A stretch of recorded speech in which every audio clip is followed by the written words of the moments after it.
seront présentes en tout cas dans la proximité immédiate de l'hôtel du département, proximité de l'île du Saulcy, puisqu'on propose un parcours de pas moins de 400 lanternes de Noël dans les sentiers prévus sur Metz en particulier. Alors c'est tout simplement, ce sera une promenade ouverte au public, de façon libre.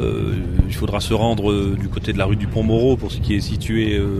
au niveau du Conseil général. Il y aura aussi une jonction de lanternes entre le sapin, puisque 2 sapins vont être érigés, l'un sur la place de la préfecture, donc en face des locaux du Conseil général, l'autre sur la place de Chambre, et il y aura un parcours aussi,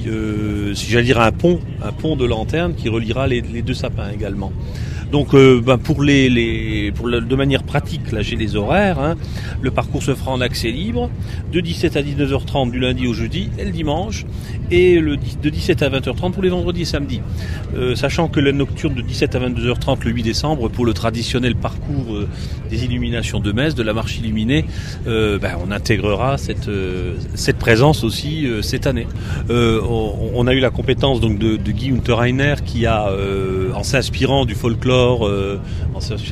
orin, des traditions locales, qui a reconçu ces lanternes avec évidemment, tous les symboles, toute l'imagerie qu'on peut retrouver autour de Noël, les petits soldats de bois, les tambours, enfin tout ce qu'on attend de nos Noëls traditionnels.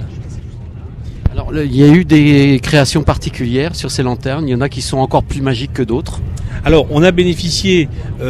pour la conception, effectivement, de la société, des services de la société, alors Fouillé-Weber, qui avait signé les décors du musée du cinéma d'Angoulême, et puis également donc les accessoires automates du parc Terra Bonica d'Angers-Avrier, et les décors, donc, alors là, je le dis avec un peu de